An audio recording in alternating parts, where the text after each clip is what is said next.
L'histoire débute avec Takuto Hira, un jeune garçon qui joue à un jeu vidéo à l'hôpital. Fatigué, il s'endort, mais à son réveil, il se retrouve perdu dans une forêt inconnue. Après avoir passé tant de temps alité, il apprécie l'air frais de cet endroit. Mais une jeune fille apparaît soudainement, et Takuto la reconnaît, c'est Atu. Il lui explique qu'Eternal Nations est le jeu auquel il jouait sans cesse à l'hôpital, un simulateur de gestion d'empire dans un monde de dark fantasy. Il n'en revient pas d'être dans son jeu préféré avec son personnage préféré. Atu l'appelle roi, et il se demande s'il doit jouer le jeu, mais voyant sa confusion, Atu le rassure, lui disant que tout va bien. Elle lui révèle qu'il a été le premier à terminer le jeu en difficulté cauchemar, avec la civilisation la plus ardue, Mainagra, la civilisation de la ruine. Atu souligne que ses stratégies brillantes l'ont propulsé au sommet des classements officiels, et elle le nomme le joueur légendaire Takuto. Il se demande comment elle sait tout ça, et Atu lui dit qu'elle se souvient de chaque mot qu'il lui a adressé. Takuto lui confie qu'il l'a peut-être choisi comme personnage parce qu'il voulait devenir aussi fort qu'elle, et il est ravi qu'ils puissent enfin se parler en personne. Elle est également heureuse de le rencontrer, et il se demande si c'est le paradis. Il lui demande si c'est elle qu'il a invoqué dans ce monde, mais Atu l'informe qu'elle aussi s'est retrouvée ici subitement. Mais elle ne pense pas que ce soit le paradis, ça ressemble plutôt au monde d'Eternal Nations. Atu trouve que c'est un miracle, et elle est juste heureuse de le retrouver. Elle dit qu'elle n'a aucune idée de l'endroit, mais elle veut juste qu'il recommence avec elle et qu'ils bâtissent un empire, rien que pour eux deux. Takuto est tout aussi perdu, il n'a aucune idée de ce qui se passe, mais puisqu'il est là, il veut recommencer, recréer ses jours heureux, et il est d'accord avec l'idée d'Atu de bâtir une nation, rien que pour eux deux. Atu se met alors dans son rôle, lui disant qu'elle le servira à partir de maintenant, mais Takuto trouve ça gênant d'agir ainsi dans la vraie vie, ce qu'elle confirme. Takuto la déclare avec assurance, sa seule vassale et confidente, et il lui dit que même si tout le monde les appelle l'empire le plus maléfique, ils sont surtout experts en affaires internes. Donc ils pensent pas tous les deux qu'ils devraient rester discrets. Après ça, Takuto invoque un insecte aux longues pattes comme éclaireur, via une production d'urgence. Mais ils trouvent tous les deux ça dégoûtant. Il explique que Minagra est une civilisation pacifique, qui règne sur le mal et la ruine. Donc ils doivent agir en conséquence. Ah, tu comprends que cela signifie qu'ils doivent éviter d'être détectés trop tôt dans le jeu, ce que Takuto confirme. Il ordonne à l'éclaireur de recueillir des informations sur les environs, et elle lui rappelle de ne pas décevoir leur roi. Alors il s'élance aussitôt. Atu est contente de voir qu'il obéit aux ordres, et Takuto trouve que c'est exactement comme dans le jeu, précisant qu'il peut aussi voir la vision de l'éclaireur dans une certaine mesure. Takuto révèle qu'ils avaient un total de 200 PM, et il a utilisé 100 PM pour invoquer l'éclaireur. Alors qu'il leur en coûtera 20 PM pour établir leur base initiale, Atu trouve que la production d'urgence est coûteuse, et Takuto lui dit qu'il voulait invoquer un guerrier, mais qu'il ne peut pas le faire avec leur mana limitée. Elle est désolée, car normalement elle serait confiante pour gérer les choses au combat, mais comme ils repartent de zéro, elle n'est pas assez forte pour l'instant. Il affirme qu'elle fait partie de l'unité des zéros, donc elle deviendra plus forte avec le temps. Mais pour l'instant, son niveau n'est que de 3. Et si un ennemi puissant apparaît, leur empire sera anéanti. Takuto trouve le niveau de difficulté assez élevé, ce qui l'inquiète, mais elle lui demande de se remonter le moral. Pendant ce temps, l'éclaireur continue d'explorer les environs, et Takuto se fait une idée générale de la zone. Il est surpris de ne voir que des arbres, et Atu pense que les arbres sont parfaits pour se cacher. Mais elle trouve aussi étrange qu'il n'y ait aucun signe de vie sauvage. Takuto l'informe qu'il n'y a pas non plus de nourriture ici, donc ils devront continuer à explorer un moment. Atu s'excuse de ne pas pouvoir être plus utile, et il lui dit que ce n'est pas grave, car sa seule présence à ses côtés est déjà une aide précieuse. Elle est extrêmement heureuse de l'entendre, et il est surpris de découvrir cette facette d'elle, car il n'avait jamais vraiment saisi sa personnalité dans le jeu. Soudain, Takuto aperçoit un campement d'elfes noirs à travers la vision de l'éclaireur, et il remarque qu'ils sont tous rassemblés non loin de leur position. Après avoir appris la présence d'elfes noirs, Atu réalise qu'ils sont vraiment dans un monde fantastique, mais c'est un petit soulagement, car les elfes noirs ont tendance à être neutres, penchant un peu vers le mal. Takuto se demande si cela signifie qu'ils sont dans le monde d'Eternal Nations, et il pense que ce serait une catastrophe si c'était le territoire de départ de quelqu'un d'autre. Il veut éviter la guerre à tout prix, pour l'instant, et il pense qu'ils devraient bon faire de leur mieux pour rester cachés pour le moment. Takuto mentionne que border un autre empire est la pire chose qui puisse leur arriver, mais Atu lui dit de ne pas s'inquiéter, affirmant qu'ils peuvent simplement s'enfuir dans le pire des cas. Il est d'accord avec elle et mentionne que leur royaume aime la paix, donc ils devraient juste recueillir plus d'informations sur la zone, et si les choses tournent mal, ils pourront toujours prendre leurs jambes à leur cou. Alors qu'ils célèbrent encore leur nouvelle stratégie, ils sont dérangés par l'arrivée soudaine de quelques elfes noirs. La scène se déplace vers le passé, où l'on voit le même groupe d'elfes noirs qui a rencontré Takuto errer dans la forêt à la recherche de nourriture. Les membres du groupe disent à leur capitaine, Jia, qu'ils devraient simplement quitter les terres maudites, mais ils leur rappellent qu'ils n'ont pas d'autre choix. Puisqu'ils ont déjà été chassés de leurs terres et qu'ils n'ont nulle part où aller, ils doutent que les enfants puissent supporter cela plus longtemps. Et il est certain qu'il doit y avoir de la nourriture quelque part par ici, car il y a beaucoup de végétation dans cet endroit. Une de ses coéquipières, nommée Imélie, explique que ces terres sont une mer d'arbres, s'étendant aux confins du territoire inexploré d'Hydragia, et que d'anciens textes racontent qu'une entité maléfique y est scellée, empêchant toute vie de prospérer. Jia pense que ce n'est qu'une superstition, et il mentionne que les arbres ici sont vraiment denses, et il est sûr qu'ils peuvent trouver quelque chose à manger. Jia déclare qu'ils ne devraient pas perdre espoir, croyant que les esprits de leurs ancêtres vont leur montrer le chemin pour surmonter cette épreuve. Il admet que cette forêt est inquiétante, mais il n'a pas le choix de faire demi-tour pour le bien de son peuple. C'est alors qu'il tombe sur Takuto, et il remarque qu'il est entouré de ténèbres, ce qui l'effraie, car il croit que Takuto est dangereux et purement maléfique. Jia pense qu'un seul faux pas et toute sa race sera anéantie, alors il décide de s'agenouiller devant lui. Il se présente comme le capitaine Jia du clan des Elfes Noirs, appelé Mazaram. Il mentionne qu'il sent que Takuto est un être puissant et noble, alors il s'excuse d'avoir empiété sur ses terres. Atu est contente de voir qu'ils comprennent ce que signifie poser le pied ici, et elle se demande ce qui les a poussés à briser le tabou en venant. Jia explique que leur clan résidait autrefois dans les terres centrales d'Hydragia, mais alors qu'il divague sur la façon dont il est arrivé là, Atu lui dit qu'elle n'a pas le temps pour ça, lui demandant d'aller droit au but et de ne pas tourner autour du pot. Il révèle qu'ils ont été chassés de leurs terres et qu'ils n'avaient nulle part où aller, alors ils sont venus dans cette forêt. Takuto leur demande s'ils ont faim, ce qui surprend Jia, mais Atu lui dit de répondre. Alors il mentionne que leur persécution était si sévère qu'ils ont dû fuir. Laissant derrière eux tous leurs biens, ils ont manqué de nourriture en chemin, et ils n'ont pas mangé depuis des jours. Ils se demandent pourquoi ils doivent endurer une telle cruauté, pensant qu'ils n'ont rien fait de mal, et tout ce qu'ils veulent, c'est un endroit sûr où vivre. C'est alors que Takuto invoque des pommes, et il leur dit de manger. Mais c'est la première fois que les elfes voient des pommes. Alors Jia se demande s'il doit commencer à manger immédiatement, mais il pense que cela pourrait paraître offensant. Cependant, il remarque que ses coéquipiers mangent les fruits sans aucune inquiétude, et ils semblent apprécier. Takuto leur donne aussi des poires, et Atu demande à Jia de savourer la nourriture que son maître leur a offerte. Mais Jia s'incline, demandant s'il peut emporter ses fruits à ceux qui sont restés derrière, car il y a des enfants parmi eux qui n'ont pas mangé depuis des jours. Takuto entend sa supplique, et leur donne plus de nourriture, ce qui choque Atu, car elle n'aime pas qu'il gaspille ses pouvoirs de la sorte. Après avoir vu sa gentillesse, Jia réfléchit à la façon dont les elfes noirs sont une race maudite, qui a fui la lumière. Et ce n'est que par la miséricorde des elfes qu'ils ont même été autorisés à survivre. Ils ont enduré tant de difficultés, et ils sont forcés de vivre dans des endroits intouchés par la lumière. Ils croient que personne ne leur a jamais tendu la main de cette façon. Et ils remercient tous Takuto pour son don, pensant que tout cela semble être un miracle. Jia lui demande qui il est, mais Takuto ne répond pas, et leur dit simplement que la nourriture leur appartient, désormais. Pendant ce temps, nous voyons que les autres elfes noirs meurent de faim, s'accrochant à l'espoir que Jia va leur apporter quelque chose à manger. C'est alors que Jia et son groupe arrivent, et ils sentent les délicieux fruits qu'ils partagent tous joyeusement. L'un d'eux demande à Jia comment il a réussi à obtenir autant de nourriture, alors il mentionne qu'ils sont tombés dessus par hasard, sans lui parler de Takuto. La nuit, alors que tout le monde dort, nous voyons Jia monter la garde, et le chef du village, nommé Molter, le rejoint.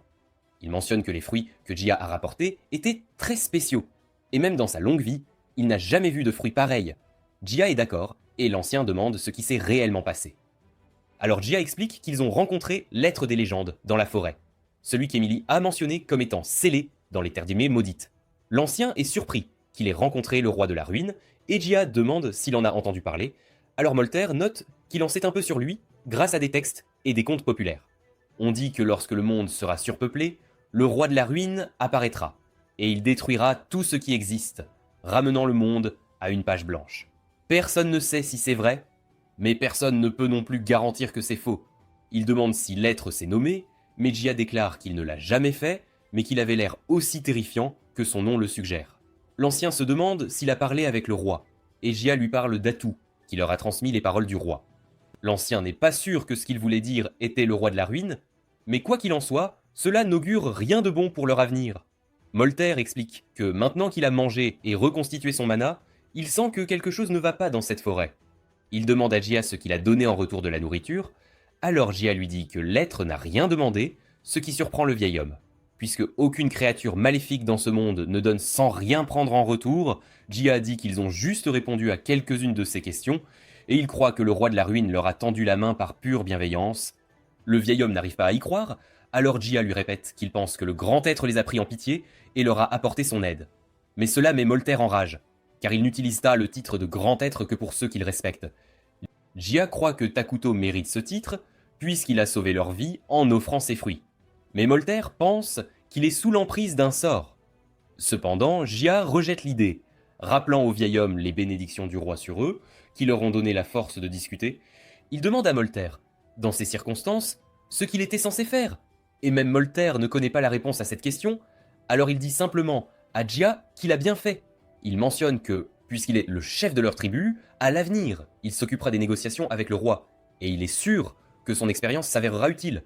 D'un autre côté, nous voyons Atu réprimander Takuto pour avoir gaspillé son mana pour les elfes noirs, et il déclare qu'il a juste eu pitié d'eux. Elle lui dit qu'il ne peut pas gaspiller son mana alors qu'ils ne font que commencer en tant que civilisation. Mais Takuto lui demande de se réjouir, affirmant qu'il fera tout ce qu'elle voudra. Atu mentionne qu'elle n'est pas si en colère pour qu'il lui accorde un tel plaisir, et il déclare qu'il ne peut tout simplement pas faire ça sans elle. Cela fait fondre son cœur et elle oublie sa colère. Alors elle commence à s'excuser pour son impolitesse. Atu lui dit de la commander comme il l'entend. Puis Takuto se souvient qu'il n'avait pas vraiment bien pu parler avec les elfes noirs.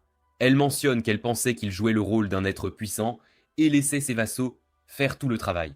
Ses yeux se remplissent de larmes alors qu'il réalise qu'il est juste socialement maladroit, se rappelant qu'il n'avait pas beaucoup de gens à qui parler dans son monde précédent.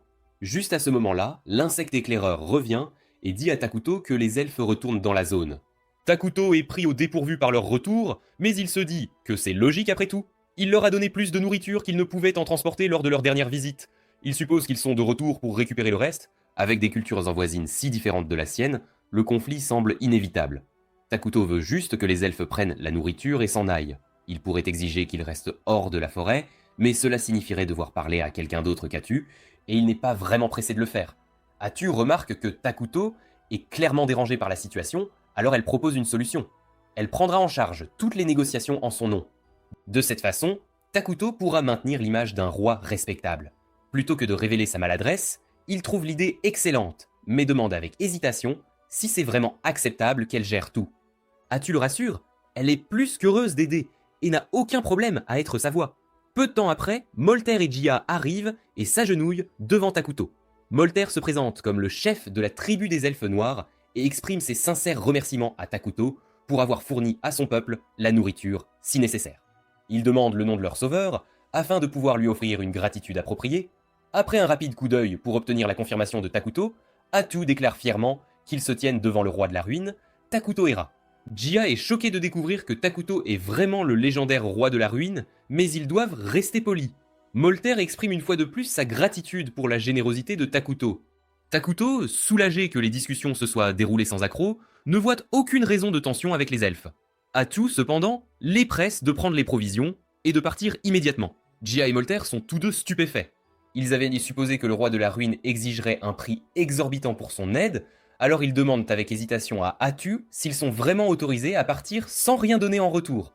Atu souligne qu'ils n'ont de toute façon rien d'utile à offrir. Molter est mal à l'aise de laisser cette dette impayée, surtout face à quelqu'un d'aussi puissant que le roi de la ruine. Les conséquences pourraient être désastreuses, peut-être même leurs âmes, mais ils gardent cette crainte pour lui. Sentant la tension monter soudainement, Takuto tire Atu à part pour une discussion privée. Atu est clairement frustrée par l'intransigeance de Molter, et elle est convaincue que si les elfes sont laissés à eux-mêmes, ils finiront par devenir un problème. Avec ça en tête, elle suggère sans détour de les éliminer tous, mais la véritable intention de Takuto était de former une relation bénéfique pour les deux parties. Il a réalisé que Molter était mal à l'aise d'accepter de l'aide sans rien donner en retour, surtout de la part de quelqu'un portant un titre comme le roi de la ruine. Alors Takuto propose qu'il demande une juste compensation pour rassurer Molter. Atu convient que c'est une décision intelligente et transmet le message de Takuto aux elfes. Molter se détend visiblement, bien qu'Atu essaie toujours de décider quel type de paiement il devrait m'entre-demander. Elle se tourne vers Takuto pour obtenir des conseils, et il lui suggère de s'informer sur le monde au-delà de la forêt. Suivant ses indications, Atu informe Molter qu'en échange de leur aide, il doit partager sa connaissance du monde extérieur avec Takuto. Molter accepte, mais Atu précise qu'une fois cette requête remplie, lui et son groupe devront quitter la forêt sans tarder. Cependant, cela laisserait les elfes sans abri une fois de plus. Molter supplie Takuto de les laisser rester dans la forêt, mais Atu le coupe court, avertissant que s'il tient à sa vie, il ne doit jamais révéler l'existence de Takuto. Jia ouvre la bouche pour protester, sachant que les elfes noirs ne survivront pas s'ils sont exilés. Mais Molter l'arrête. Ne voulant pas provoquer la colère de Takuto, alors que Jia et Molter s'en vont, Takuto hésite. Les regardant partir, il se demande si c'est vraiment juste. Il n'a jamais voulu causer de difficultés aux elfes. Puis, il a une idée. Avant qu'ils ne puissent s'en disparaître, il les rappelle avec une offre inattendue. Il leur demande s'ils sont prêts à devenir citoyens de sa nation. Les elfes sont si choqués par la proposition qu'ils en restent sans voix. Même Atu est prise au dépourvu et tire rapidement Takuto à part pour une autre discussion privée. Lui demandant pourquoi il dirait une chose pareille, Takuto explique qu'il envisageait d'intégrer les elfes noirs à leur nation via le système de réfugiés. Une fois qu'il l'explique ainsi, Atu commence à voir la logique et admet que cela pourrait être un plan solide. Les elfes noirs ne sont pas naturellement alignés avec le bien ou le mal, donc ils ne seraient pas en conflit avec le royaume de Takuto, qui penche vers le mal. De plus, dans le jeu, la population principale de Minagra était composée d'homoncules. Alors Takuto se tourne vers Atu et lui demande si elle veut vraiment vivre dans un royaume où ce sont les seuls êtres présents. Maintenant qu'Atu soutient l'idée, elle s'adresse directement à Molter et Jia. S'ils jurent fidélité à Minagra, ils obtiendront la protection de Takuto. Molter demande des éclaircissements. Elle déclare clairement que s'aligner avec Minagra signifie que les elfes noirs seront désormais considérés comme maléfiques. Le choix de rejoindre Minagra leur appartient entièrement, mais Atu leur assure que s'ils le font, ce sera au moins une expérience intéressante. Quelque temps plus tard, Takuto et Atu se dirigent Banchi vers le camp des elfes noirs. Alors que les elfes ont enfin pris une décision, Atu est légèrement agacé que cela leur ait pris autant de temps, mais Takuto n'est pas surpris après tout. Atu les avait prévenus que rejoindre Minagra signifierait être perçu comme maléfique. Finalement, ils atteignent le camp des elfes noirs, et dès leur arrivée, Molter déclare à tous que leur nouveau roi est arrivé. Les elfes s'agenouillent immédiatement et ouvrent la voie à Takuto, alors qu'il s'approche du trône qu'ils lui ont préparé. Certains sont visiblement effrayés en le voyant pour la première fois, tandis que d'autres semblent ravis. Cependant, ceux qui s'approchent trop sont rapidement submergés et s'évanouissent à cause de l'intense énergie sombre qui émane de lui. Jia avertit rapidement tout le monde de ne pas regarder directement Takuto, craignant qu'il ne le prenne pour un signe de manque de respect. Mais Takuto lui-même n'en est pas dérangé. Après qu'il ait pris place sur le trône et que les elfes noirs soient rassemblés, Takuto annonce formellement qu'à partir d'aujourd'hui, toutes les personnes présentes sont désormais citoyennes de Minagra. Et c'est ainsi que les elfes noirs deviennent son peuple. Jia s'attendait honnêtement à quelque chose de plus dramatique, surtout depuis qu'Atu avait mentionné qu'il deviendrait maléfique. Soudain, une vague de haine intense inonde son corps, alors qu'il se souvient de tous les torts qui lui ont été faits, à lui et à son peuple. La même chose arrive au reste de la tribu des elfes noirs. Alors que les souvenirs douloureux de leur persécution refont surface, un sentiment de soulagement et d'espoir les envahit. Ils sont sincèrement reconnaissants et excités d'avoir quelqu'un comme Takuto à leur côté. Quelques jours passent dans le royaume nouvellement fondé de Minagra, mais les choses tournent terriblement mal pour Takuto. Alors qu'il examine la carte que Molter lui a donnée, il devient de plus en plus irrité. C'est vraiment le pire point de départ imaginable. Voyant sa frustration, Atu lui demande ce qu'il tracasse. Il pointe la carte et explique qu'au nord de la forêt se trouve le royaume sacré de Qualia, dévoué au dieu Arlos, et le royaume elfique d'Elna, qui vénère la nature. Deux nations, disons, très gentilles. Si l'une d'elles découvrait l'existence de la nation maléfique de Minaegra, Takuto et Atu seraient en perdus, ils n'auraient aucune chance dans une bataille directe contre de telles puissances, et pour couronner le tout, cette forêt maudite n'offre aucune ressource utilisable, rendant la situation carrément injuste. Cependant, ils ont maintenant les elfes noirs de leur côté, ce qui devrait compenser les lacunes actuelles du royaume. Juste à ce moment, Atu remarque les elfes, qui approchent, et son visage s'illumine, probablement parce qu'ils apportent d'importantes nouvelles. Peu de temps après, Malter et Jia arrivent, cette fois accompagnés d'Emily. Jia explique qu'Emily est incroyablement intelligente et connaît bien les cultures des nations étrangères. Il est donc certain qu'elle sera un atout précieux pour les plans de Takuto. Takuto apprécie ce soutien supplémentaire, Mais il remarque vite à quel point ils semblent tous nerveux autour de lui. Il demande donc à Atu de les rassurer, leur disant qu'il n'y a pas besoin d'être si formel. Ensuite, Atu leur fait savoir que Takuto a pris des décisions sur la gestion de Minajura. À partir d'aujourd'hui, Malter et Gia se verront attribuer des rôles importants. Malter sera en charge de la gestion des affaires de la nation, et d'après ce qu'Atu a entendu, il est capable d'utiliser la magie. Elle compte donc sur lui pour rassurer. Gia sera nommé commandant militaire suprême des forces de Minogra, avec le commandement complet de toutes les troupes. Profondément honoré, il jure d'écraser sans pitié et sans hésitation quiconque s'opposera à Takuto. Takuto est légèrement déconcerté par l'attitude intense de Gia et demande à Atu de clarifier qu'il privilégie la paix, leur ordonnant d'éviter toute agression inutile, sauf en cas de provocation. Atu les congédie pour l'instant, leur demandant de se reposer avant de commencer à construire des abris dans la forêt. Malter la remercie de l'attention et tente de redorer son blason en affirmant que son expertise le rend bien plus précieux qu'un simple guerrier comme Gia. Mais Gia réplique aussitôt, arguant qu'un vieil homme comme Malter ne sera de toute façon pas d'une grande aide pour construire quoi que ce soit. Allez papy, laisse les jeunes travailler. Atu ignore leur dispute, sentant leur enthousiasme à se mettre au travail. Elle se tourne vers Takuto et lui demande s'ils doivent commencer la construction immédiatement. Il accepte, suggérant de commencer à collecter des matériaux, mais avec prudence, sans nuire à la forêt. Atu approuve l'idée et vérifie auprès de Malter, qui confirme que c'est faisable tant qu'ils construisent les maisons, principalement à partir des arbres les plus grands. Takuto est ravi d'apprendre que c'est possible, alors il leur dit de commencer dès que possible, mais leur rappelle de reboiser au fur et à mesure. Les trois sont prêts à commencer, mais ils s'arrêtent, ne sachant pas ce que Takuto entend par reboiser. Takuto est déconcerté, surpris qu'ils ne connaissent pas ce concept, d'autant plus que, d'après ce qu'il a entendu, les habitants de ce monde devraient déjà avoir débloqué la construction de forteresses. Atu demande s'ils connaissent au moins la magie militaire ou les 6 grands éléments, mais Malter admet n'avoir entendu parler que de 4 grands éléments. Emily ajoute qu'il est peu probable que quiconque des autres nations connaisse la magie militaire de toute façon. Cela amène Takuto et Atu à conclure que les habitants de ce monde sont bien moins avancés qu'ils ne l'avaient imaginé. La technologie magique des elfes noirs, en particulier, est loin d'atteindre les standards de Takuto. Néanmoins, si le reste du monde est au même niveau, Takuto pense qu'ils n'auront pas trop de mal à rattraper leur retard. Atu explique le concept de reboisement, il s'agit essentiellement de planter de nouveaux arbres pour remplacer ceux qui sont coupés, aidant ainsi à préserver la forêt. Cependant, comme les arbres mettent généralement des décennies à pousser naturellement, dans ce contexte, le reboisement fait référence à une méthode spéciale qui utilise des éléments magiques pour accélérer le processus. Elle affirme que c'est une technique personnellement développée par Takuto. Bien sûr, c'est un mensonge éhonté, Takuto n'ayant rien inventé du tout. Emily est vraiment excitée à l'idée que Takuto possède de telles connaissances impressionnantes, elle se demande s'il est à l'origine de la création des pommes qu'il leur a partagées. Elle mentionne aussi qu'elle a planté quelques-unes des graines de raisin et qu'elles ont déjà commencé à germer. Elle est ravie de voir ce que ça va donner, mais dès qu'elle parle de planter des graines de raisin, Takuto et Atu se taisent complètement, réalisant qu'ils n'y avaient même pas pensé eux-mêmes. Ah, les bases. Dans ce monde, des fruits, comme les raisins et les pommes, n'existent pas naturellement, mais Takuto a réussi à les produire grâce à sa compétence de production d'urgence. Si sa théorie est correcte, cette capacité ne se limite pas à la création de nourriture. Pour tester cela, il essaie d'invoquer une pièce de monnaie, et elle apparaît sans problème. Comme il l'espérait, cette percée signifie que tant qu'il a suffisamment de mana, il peut générer n'importe quoi, de la poudre à canon aux métaux de base, et même du pétrole, et il est clair à quel point cela le rend incroyablement surpuissant. L'Empire sacré a reçu des rapports faisant état d'une force sinistre rôdant dans la forêt. En réponse, la Sainte est dépêchée pour enquêter, accompagnée d'un cardinal et d'un petit groupe de chevaliers.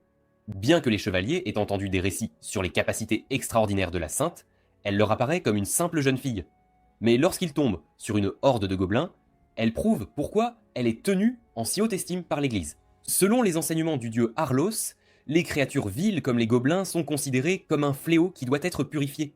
D'un seul mouvement de son bâton, elle les incinère dans une déferlante de feu divin, les réduisant en cendres. Les chevaliers sont bouche bée devant ce qu'ils viennent de voir. Le cardinal explique alors que le pouvoir de Célina est l'une des raisons principales pour lesquelles l'Empire a réussi à maintenir la paix avec les elfes et à repousser les ténèbres menaçant Aidaraja. C'est ce même pouvoir qui lui a valu le titre de l'une des 7 grandes saintes du continent. Selena demande au cardinal s'il y a eu des nouvelles concernant la présence menaçante qu'elle a ressentie dans les terres maudites. Cependant, le cardinal explique qu'il ne peut pas simplement déployer des paladins dans cette région, Dans leur pays, exprimer des inquiétudes concernant le Sud est considéré comme absurde, et sans raison impérieuse, l'Église centrale n'autoriserait jamais une telle enquête. Selena informe le cardinal que s'il refuse d'envoyer des paladins, elle mènera l'enquête elle-même. Cependant, le cardinal le lui interdit, expliquant qu'en tant que sainte, ses actions pourraient nuire à la réputation de l'Église. Voyant sa détermination, il accepte à contre-cœur d'envoyer certains de ses propres soldats pour examiner la situation. En s'éloignant, il est clairement agacé par l'entêtement de Selena.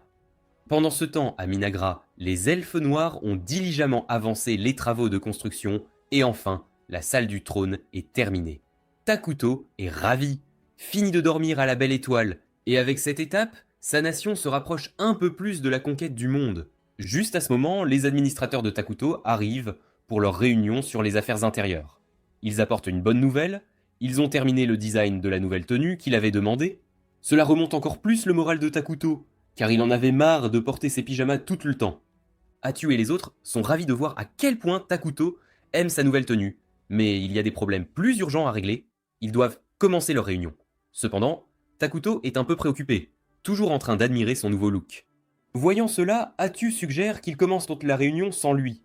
Pour commencer, Malter se tourne vers Atu et demande sur quel bâtiment il devrait se concentrer ensuite, car à part la salle du trône, peu d'autres choses ont été construites. Ils ont déjà préparé le terrain, défriché la zone et taillé les branches proches. Atu conseille donc de commencer par une installation de production alimentaire, car s'assurer que tout le monde mange à sa faim est leur préoccupation la plus urgente. Malter se demande pourquoi il devrait s'inquiéter de la nourriture, alors que Takuto peut simplement la créer avec ses pouvoirs. Mais Atu explique qu'ils ne peuvent pas dépendre de lui éternellement. Et s'il n'était pas là un jour, Malter concède qu'elle a raison. Cela réglé, Atu dit qu'il est temps de commencer et sort un arbre d'apparence étrange. Malter est choqué par ce qu'il voit et demande à Atu ce que c'est. Elle explique que c'est un arbre à chair. Le nom seul est dérangeant, mais la réalité est encore plus troublante. C'est un arbre étrange qui produit de la viande avec une saveur identique à celle de la chair humaine.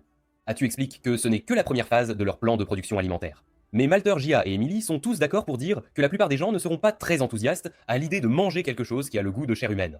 On n'est pas des cannibales quand même. Atu les rassure en disant qu'ils trouveront d'autres sources de nourriture à l'avenir. En attendant, ils ont besoin d'un endroit pour stocker la viande de l'arbre. Emily se porte donc volontaire pour construire une installation de stockage. Le prochain point sur leur liste est la recherche. Puisqu'ils ont besoin d'une technologie de pointe pour progresser rapidement, Malter demande sur quel type de technologie ils devraient vraiment se concentrer. Atu lui répond que la technologie basée sur la magie est la clé, surtout la magie conçue pour un usage militaire. La magie ordinaire permet à une personne de frapper une douzaine d'ennemis à la fois, ce que Malter peut déjà faire. Cependant, la magie militaire est bien plus puissante, permettant des attaques sur des milliers simultanément, et même de modifier le champ de bataille pour un avantage stratégique. Malter est stupéfait de découvrir qu'une telle magie existe et est impatient de la maîtriser. Déterminé, il déclare qu'il supervisera lui-même la recherche. Le dernier point à l'ordre du jour est la planification militaire. Et Gia se porte rapidement volontaire pour commencer à assembler une armée. Cependant, Takuto l'arrête, expliquant qu'il ne veut pas encore investir massivement dans l'armée. Les armées ne génèrent pas de ressources, elles ne font que les consommer. Et actuellement, Minogra manque de ressources pour en soutenir une. De plus, même s'ils parvenaient à former une armée, ils sont encore bien trop faibles pour gagner de vraies batailles, rendant l'effort inutile pour l'instant. Gia objecte, arguant que dans leur état actuel, ils n'ont pas les moyens de défendre Takuto s'il était ciblé. De plus, Malter et Gia ont toujours des primes sur leur tête en tant qu'anciens chefs de la tribu des Elfes Noirs, ce qui en fait des cibles potentielles pour les chasseurs à tout moment. Compte tenu de la situation, Takuto convient qu'ignorer la défense serait imprudent, mais il ne veut toujours pas gaspiller des ressources pour construire une armée entière. Au lieu de cela, il décide de créer un héros. Atu soutient le plan, affirmant que c'est une décision intelligente. Bien qu'un héros puisse être coûteux à produire, il est bien plus gérable de soutenir un individu que de maintenir une force militaire entière. Malter et Gia sont perplexes face à la mention d'un héros par Atu. Ils lui demandent donc de clarifier. Elle explique qu'à Minkra, il existe plusieurs héros qui servent le roi, chacun incroyablement fort, avec des capacités uniques. Bien que leurs personnalités excentriques puissent les rendre difficiles à gérer, invoquer un héros nécessite de remplir certaines conditions, mais compte tenu de leur progrès actuel, il ne devrait pas tarder avant qu'ils puissent en appeler un. De plus, l'invocation d'un héros n'attirera pas beaucoup l'attention, permettant à Minagra de rester dissimulé tout en gagnant plus de puissance. Cela règle les problèmes domestiques immédiats pour l'instant. Le bien-être des citoyens de Minagra est une priorité absolue pour Takuto, après tout. Leur bonheur alimente directement sa réserve de mana. Pendant ce temps, dans l'Empire, le paladin Lonus est en pleine prière dans la cathédrale lorsque son partenaire, le paladin Virdel, s'approche pour lui parler. Lonus lui demande de baisser la voix, lui rappelant que c'est un lieu de culte. Virdel, cependant, essaie juste d'engager une conversation amicale, puisqu'ils ont tous deux été affectés à la même enquête. Il est presque temps pour eux de partir. Lonus se lève et remarque son alliance, qu'il porte comme un porte-bonheur, signe qu'une famille l'attend.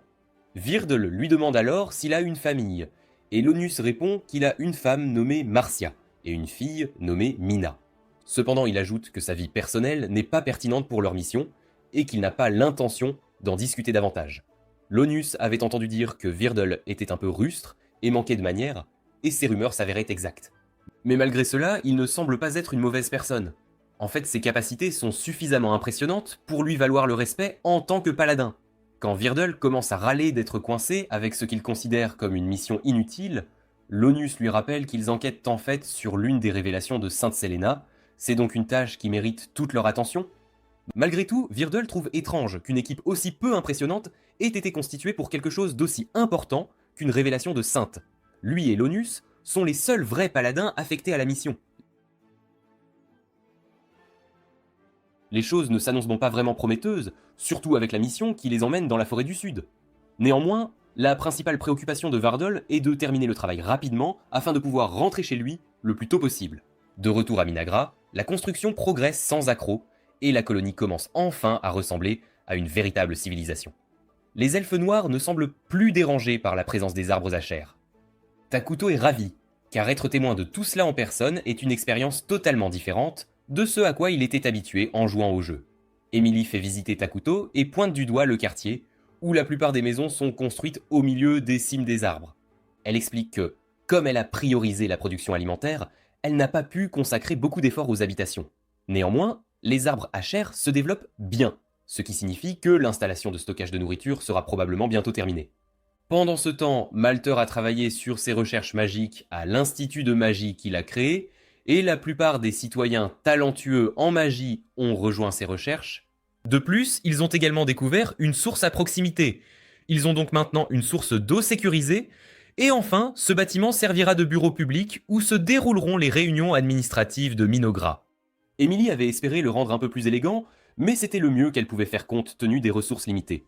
Takuto est impressionné par l'initiative qu'elle prend, elle fait un excellent travail, et il est également heureux de voir les elfes noirs, qui étaient presque morts quand il les a rencontrés pour la première fois, maintenant en pleine forme et plein de vie. Emily est un peu nerveuse, car elle ne peut pas deviner ce que Takuto pense, alors elle lui demande s'il est satisfait de son travail jusqu'à présent. Takuto lui répond qu'elle a fait un excellent travail. Il dit qu'il est heureux de la compter parmi ses citoyens, et entendre de tels éloges de Takuto est la meilleure chose qu'Emily aurait pu espérer. Et elle est si heureuse qu'elle fond en larmes. Après s'être ressaisie, Emily emmène Takuto voir la ferme d'arbres à chair, qui s'est bien développée grâce à tous les outils agricoles qu'il a fournis. Pourtant, elle est toujours mal à l'aise avec ses arbres, et change rapidement de sujet, disant qu'elle veut lui montrer une source d'eau qu'elle a découverte. Elle conduit Takuto et Atu dans la forêt. Mais étrangement, les environs semblent différents d'avant. Quand ils atteignent enfin la source, Emily est choquée de découvrir que l'eau est devenue d'un noir d'encre. Malter et Gia arrivent peu après, ayant entendu dire qu'Emily prévoyait de construire un aqueduc près de la source, mais maintenant que l'eau a cette apparence, ils supposent qu'elle n'est plus utilisable. Alors que tout le monde commence à perdre espoir, Atu prend la parole et les assure que l'eau est toujours parfaitement sûre. Elle s'agenouille et en boit elle-même une gorgée. Les autres sont stupéfaits qu'elle prenne un risque aussi audacieux, mais elle les exhorte ensuite à prendre une profonde inspiration. Quand ils le font, ils sont surpris de constater que l'air semble d'une certaine manière plus frais et plus pur que d'habitude. C'est l'un des avantages de la nation maléfique de Minogra. Son influence corrompt la terre environnante, la transformant en terrain maudit. Ce sol maudit offre de petites améliorations aux créatures alignées avec le mal, tout en affaiblissant celles qui sont neutres ou bonnes. Ainsi, même si l'eau, l'air et le sol peuvent paraître sinistres et toxiques, ils ne causent aucun tort aux citoyens maléfiques de Minagra. Il n'y a qu'un petit problème. Avoir une forêt maudite les fait ressortir. Ça va un peu à l'encontre de l'idée de rester discret, n'est-ce pas ? C'est gérable pour l'instant, tant que la zone maudite reste limitée, mais à mesure que Minagra grandira, il sera plus facile pour les ennemis de les repérer. C'est pourquoi Gia et Malter pensent qu'il est temps de commencer à construire l'armée dont Gia parlait plus tôt. Pourtant, Atu les assure qu'il n'y a pas lieu de s'inquiéter. Puisqu'un seul héros est assez fort pour faire face à toutes les menaces au premier stade, Malter et Gia ne comprennent toujours pas pleinement de quoi un héros est réellement capable. Atu pourrait entrer dans une explication détaillée sur les statistiques, mais elle se dit qu'il sera plus rapide de simplement leur montrer, en direct, des tentacules jaillissent du dos d'Atu, et en un instant, elle les utilise pour abattre chaque arbre à proximité. Malter et Gia sont complètement stupéfaits par ce qu'ils viennent de voir. Atu explique alors qu'elle est aussi une héroïne. Et après avoir passé un certain temps dans ce monde, ses pouvoirs commencent enfin à revenir. Bien qu'ils soient encore loin de ce qu'ils étaient à son apogée, le point clé est que les héros sont immensément puissants et ne font que devenir plus forts avec le temps, tant qu'ils évitent les menaces majeures pendant un certain temps. Takuto pense qu'ils iront bien, cependant il est légèrement agacé par Atu qui a détruit des arbres inutilement juste pour montrer sa puissance. Pendant ce temps, Malter et Gia restent émerveillés par les capacités de Takuto et sont excités à l'idée de construire un palais digne de sa grandeur. Cependant, Takuto estime que ce serait une utilisation inutile des ressources, alors il refuse, disant qu'il n'en a pas besoin. Mais tout le monde soutient qu'un château est essentiel. Ils auraient honte en tant que ses sujets s'ils n'en avaient pas. Quelle image on donnerait, Majesté ? Et puisqu'ils en font tout un plat, Atu dit à Takuto qu'il pourrait aussi bien en faire construire un pour les contenter. Takuto reconnaît qu'un palais serait impressionnant, et comme il avait déjà rêvé de construire un château flottant un jour, le moment semble parfait pour commencer, surtout que tout se passe si bien. Cependant, ce qu'il ne réalise pas, c'est que les paladins avancent vers le continent noir, et quand ils se croiseront enfin, une guerre éclatera probablement. Alors qu'ils voyagent, Virdel complimente l'ONUS d'avoir réussi à engager autant de mercenaires. L'ONUS répond que ce n'était pas une tâche facile, d'autant plus que la plupart des mercenaires locaux sont actuellement déployés dans le nord. Apparemment, un groupe de barbares est soudainement apparu dans la province du Nord et a commencé à attaquer les villages voisins. La Sainte et son armée ont été dépêchés pour gérer la menace, mais la situation là-haut reste désastreuse. L'un des mercenaires remarque qu'ils sont soulagés de ne pas avoir à affronter les barbares eux-mêmes. Un autre intervient, disant que le risque pourrait en valoir la peine, car il a entendu dire que la paix est excellente. Cependant, il y a aussi des rumeurs concernant une sorcière aperçue dans la région, et aucun d'entre eux ne veut s'en mêler. Virdel leur dit qu'il est inutile d'en discuter davantage, car, réelle ou non, cette sorcière du Nord ne sera pas leur problème. Ils se dirigent vers les terres maudites du Sud. Le groupe se rend rapidement dans une auberge voisine pour y passer la nuit. Alors qu'ils dînent ensemble, l'ONUS commence à interroger le mercenaire Bargo, pour obtenir plus d'informations sur la sorcière qu'il a mentionnée auparavant. Bargo mentionne qu'il n'a entendu qu'une rumeur affirmant qu'une sorcière était derrière tout le chaos dans le Nord. Cependant, l'ONUS trouve cette idée ridicule, arguant qu'il est impossible qu'une seule personne puisse causer une telle destruction, surtout avec une sainte déjà envoyée pour gérer la situation. Bargo avoue que ça paraît peu probable, et qu'il n'y croit pas vraiment lui-même, mais il insiste qu'il vaut mieux être prudent, car croiser une vraie sorcière serait, extrêmement dangereux. Bargo trouve étrange que le royaume ait envoyé 2 chevaliers sacrés si brusquement, surtout qu'ils se dirigent vers les terres maudites. Il insiste auprès de Virdel pour savoir ce qu'ils doivent gérer exactement. Parce que si ça ressemble de près ou de loin à une sorcière, Bargo démissionne sur le champ.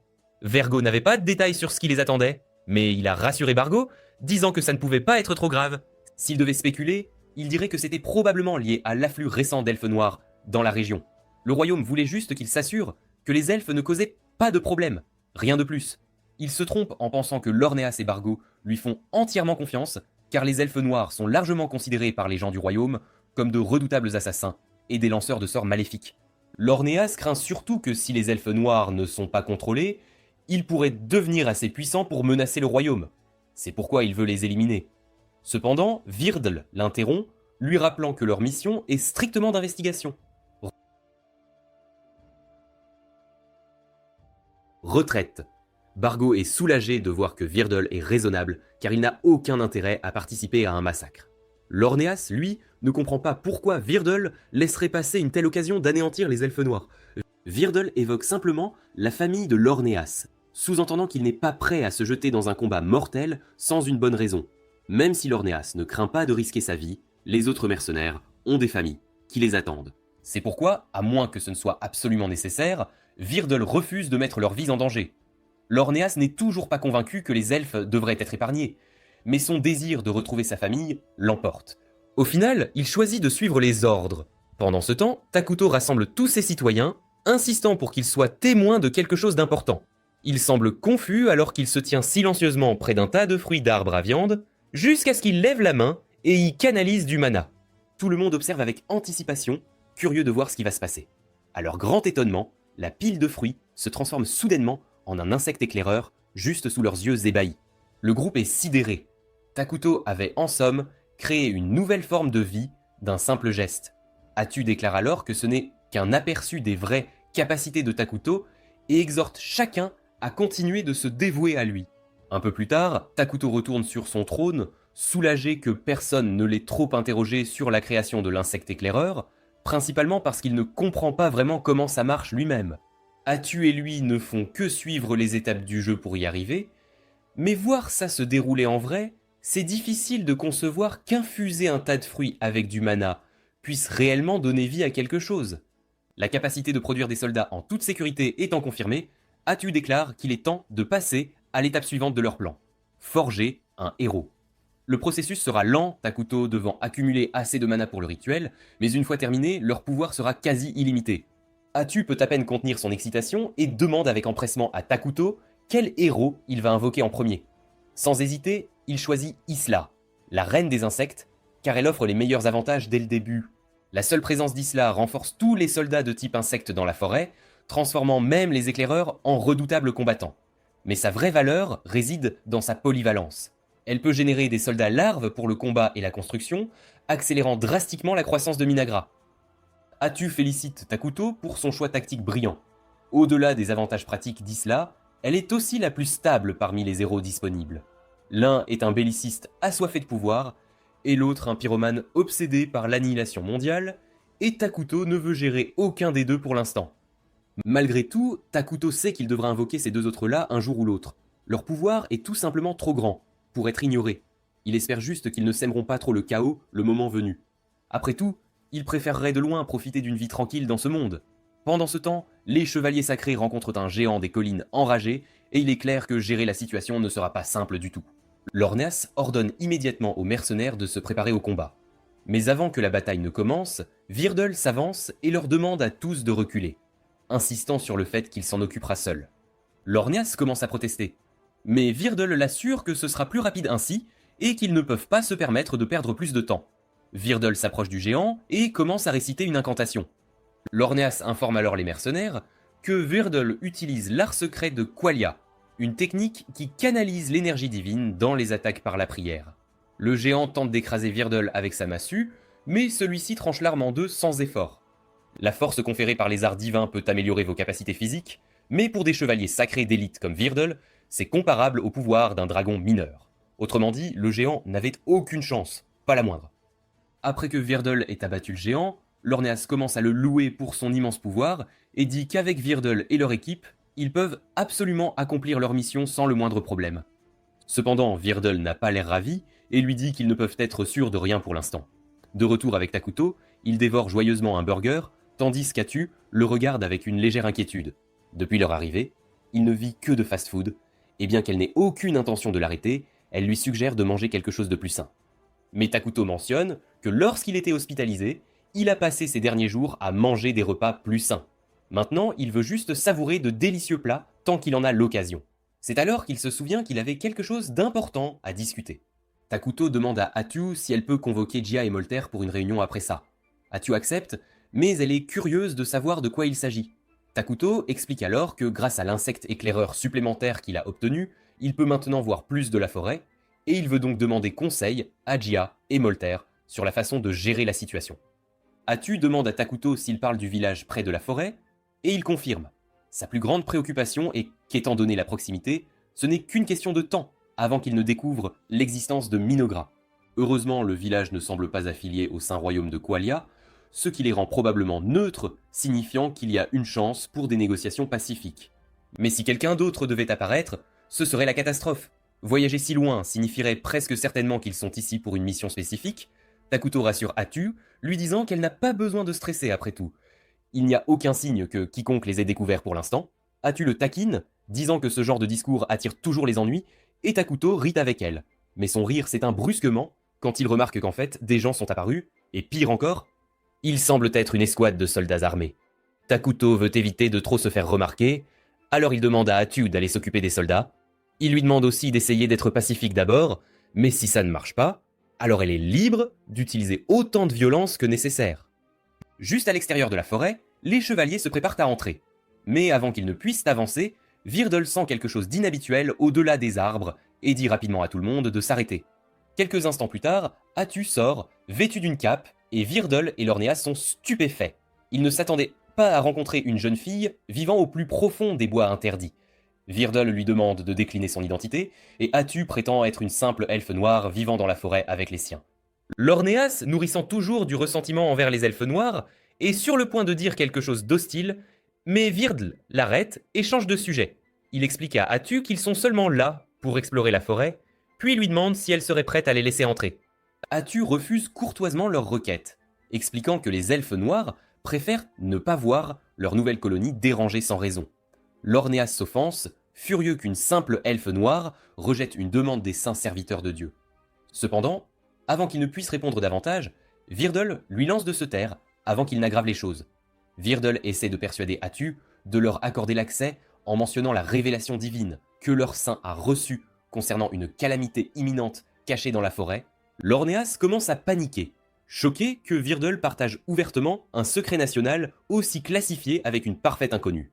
Virdle dit à Lornéas de se taire encore, mais Lornéas proteste, disant que partager une révélation divine sans autorisation viole les lois de l'ordre sacré. Il menace de dénoncer Virdle dès leur retour à Qualia, mais Virdle lui dit qu'il peut faire ce qu'il veut. Puis, se tournant vers Atu, il lui demande une fois de plus si elle les laissera entrer. Malgré tout, Atu refuse toujours leur requête, disant à Virdle qu'il n'y a pas besoin d'enquêter sur la forêt, puisqu'il n'y a rien de dangereux ou de sinistre à l'intérieur. Virdle sent qu'elle ment, mais il décide de ne pas insister davantage. Au lieu de cela, il se tourne vers le groupe et annonce qu'il rentre. Virdle n'est pas stupide, il sent qu'Atu est d'un tout autre niveau. Il comprend aussi que le plus intelligent à faire maintenant est de se retirer et de se regrouper avant toute autre action. Cependant, Lornéas ne comprend pas cela. Au lieu de quoi, il s'emporte, accusant Virdle d'abandon de mission et déclarant qu'il le relève de son commandement. Lornéas déclare qu'ils vont entrer dans la forêt pour enquêter et ordonne aux mercenaires de le suivre. Cependant, puisque c'est Lornéas qui les a engagés, ils sont tenus d'obéir à ses ordres. Saisissant l'occasion, Lornéas ordonne sèchement aux hommes de capturer Atu immédiatement pour l'avoir défié plus tôt. Les mercenaires commencent à l'encercler. Atu est découragée que tous ses efforts pour résoudre les choses pacifiquement aient été vains. Elle a vraiment essayé, mais au final, ça n'a pas eu d'importance. Peu de temps après, Lornéas reprend conscience sur le sol. Tout couvert de sang, il voit Atu poignarder tous les mercenaires, tandis que Virdle monte la garde sur lui, annonçant qu'ils ont localisé la sorcière. Virdle dit anxieusement à Bargo de s'assurer qu'un des messagers rentre chez lui pour les informer de ce qui vient de se passer ici. Mais Bargo dit que ce ne sera pas possible, car Atu vient d'anéantir tous leurs messagers avec cette seule attaque. Pendant ce temps, Atu est toujours aussi confiante. Elle leur dit de ne pas avoir peur maintenant. Après tout, elle est exactement le genre de monstre qu'ils cherchaient. Les corps des soldats tombent au sol, et Lornéas est pétrifié de peur. Cependant, Virdle tient toujours bon. Il les exhorte à ne pas perdre leur sang-froid, car c'est soit ils se font tuer maintenant, soit ils se battent jusqu'au bout. Il ordonne à tous de prendre leur position de combat et de préparer leurs armes, mais Atu n'a pas l'air le moins du monde intimidée par cela. Elle trouve ça honnêtement plutôt amusant, il pense pouvoir la vaincre, il lui envoie une dos ou une volée de flèches, mais elle bloque sans effort chacune d'elles avec ses tentacules, tout en souriant. Virdle et Lornéas n'en croient pas leurs yeux. Tout allait si bien jusqu'à ce qu'elle arrive. Maintenant, Atu compte les achever une bonne fois pour toutes. Mais avant, elle leur fait savoir que ce qui est sur le point d'arriver est entièrement de leur faute pour avoir fouiné là où ils n'auraient pas dû. À ce stade, Lornéas est curieux de savoir ce qu'est une sorcière comme Atu et de quoi elle est capable. Alors il demande à Virdle d'expliquer. Virdle admet qu'on lui a demandé de garder cette information confidentielle, mais il se dit qu'il va mourir de toute façon, alors ça n'aurait même plus d'importance. Il s'avère que lorsqu'un saint reçoit une révélation, et que les hauts gradés la confirment, ce monstre est alors classé comme une sorcière. Il a de bonnes raisons de croire que la femme qui se tient devant eux est cette même entité. Lornéas entend son explication et comprend qu'ils sont tous les deux fichus. Atu leur demande s'ils ont fini de bavarder. Elle est sur le point de les achever. Mais Virdle et les autres ne vont pas se laisser faire sans combattre. Il dit aux mercenaires de reculer. Lornéas et lui vont s'en occuper. Ils chargent tous les deux, épées en main, et entrent en contact avec les tentacules d'Atu. Atu sourit, disant qu'ils sont beaucoup plus lents et faibles qu'elle ne l'attendait, mais les choses prennent une tournure inattendue alors qu'ils parviennent tous deux à trancher ses tentacules. Atu elle-même n'en croit pas ses yeux. Après que Lorneas et Virdle aient créé une certaine distance, ils concluent que leur plan de jeu sera, avant tout, de couper ces tentacules dégoûtants. Mais Atu ne panique pas, au contraire. Elle commence étrangement à caresser le tentacule qui a été coupé. Virdle interrompt cela d'un coup droit qui tranche encore un autre de ses tentacules. Lorneas s'enchaîne et en coupe un aussi, ce qui fait enfin transpirer Atu. Atu n'a plus que 2 tentacules, alors elle les utilise pour prendre 2 de leurs paladins en otage. Elle admet qu'elle les a peut-être un peu sous-estimés. Ils se sont avérés bien plus forts qu'elle ne le pensait. Elle sait à quel point les humains se soucient les uns des autres. Alors elle compte utiliser ses paladins comme boucliers de chair, sachant pertinemment que Virdle et Lorneas n'attaqueront pas. Virdle exhorte Lorneas à garder son sang-froid. Il lui dit de penser à la situation dans son ensemble. S'il sacrifie ses 2 paladins et défend Atu, leur victoire signifierait mettre fin à tout cela une fois pour toutes. Ils chargent tous les 2, simultanément, Atu pour porter le coup final. Atu est choqué de les voir prêts à attaquer. Sachant que cela signifierait tuer 2 de leurs soldats, ils tranchent tous les 2 à travers les soldats et sont sur le point de porter un coup décisif. Mais c'est là qu'Atu décide de montrer son vrai visage. L'instant d'après, Lorneas ouvre les yeux et se retrouve toujours en vie sur le sol. Mais quant à Virdle, disons simplement qu'il ne rentrera pas chez lui. Son corps tombe au sol et le sang s'écoule. À ce moment, Lorneas ne comprend pas ce qui se passe, car il lui avait déjà coupé tous ses tentacules, mais Atu l'informe qu'elle peut les régénérer autant qu'elle le souhaite. Cela signifie qu'elle jouait avec lui depuis le début. Lorneas n'a plus d'atout dans sa manche, alors il dit juste aux autres paladins de s'enfuir d'ici aussi vite que possible. Au moins une personne doit rentrer vivante pour avertir leur royaume de tout cela. Entendant cet ordre, les paladins s'enfuient. Dans un ultime effort désespéré, Lorneas tente une attaque furtive sur Atu avec son épée, mais elle la bloque facilement en tirant sa propre épée. Lorneas frissonne en se demandant comment elle peut utiliser l'épée sacrée des arts. Atu fait tournoyer l'épée avec espièglerie, tout en lui disant qu'elle a absorbé l'épée et ses techniques de Virdle. Tous les efforts diligents qu'il a fournis et les techniques qu'il a perfectionnées sont devenus siens au moment où elle l'a tué. Atu n'est pas surprise que Virdle ait été un paladin de si haut rang. Il s'est soucié de leur sécurité à tous jusqu'à son dernier souffle. Mais c'est si triste qu'il est fini par être tué parce que Lorneas n'a pas pu tenir sa langue. Ils s'affronteront dans la bataille jusqu'à ce qu'Atu lui demande s'il veut toujours revoir sa femme et sa fille. Lorneas est stupéfait. Comment pouvait-elle connaître sa famille ? C'est alors que Lorneas réalise qu'Atu a aussi acquis les sentiments et les souvenirs de Virdle après l'avoir tué, et qu'elle ne ferait que devenir plus forte avec chaque personne qu'elle tuerait. Pourtant, Lorneas se sent quelque peu noble car pendant qu'il la retient ici, les autres mercenaires peuvent s'échapper vers le royaume. Mais les choses prennent une autre tournure sombre, alors qu'il entend l'un des mercenaires crier de douleur. Atu lui dit que ce doivent être les elfes noirs. Elle les a amenés là avant, et leur a ordonné de ne laisser aucun homme s'échapper. Atu dit à Lornea de ne pas être si surpris, car après tout, elle ne lui a jamais dit qu'elle était seule. Lorneas entend cela et hurle à plein poumon sous le choc. Puis dans un ultime effort, il tente de lui porter une attaque rapide. Mais comme prévu, elle contre facilement. Quelques instants plus tard, Atu utilise ses tentacules pour pendre Lorneas la tête en bas, après quoi, elle lui dit que les choses n'ont fini, ainsi que parce qu'il était trop têtu pour écouter les ordres de Virdle. S'il avait seulement écouté Virdle, elle suppose qu'il serait rentré chez lui sain et sauf auprès de sa famille. Il aurait pu profiter du bonheur paisible d'une vie ordinaire. Maintenant, elle lui dit ce qui va lui arriver avec le futur qu'il a choisi. Elle va le tuer, puis traquer sa famille, et les tuer aussi. Atu dit qu'elle va les tourmenter jusqu'à ce qu'ils implorent la mort. Ce n'est qu'alors qu'elle les tuera.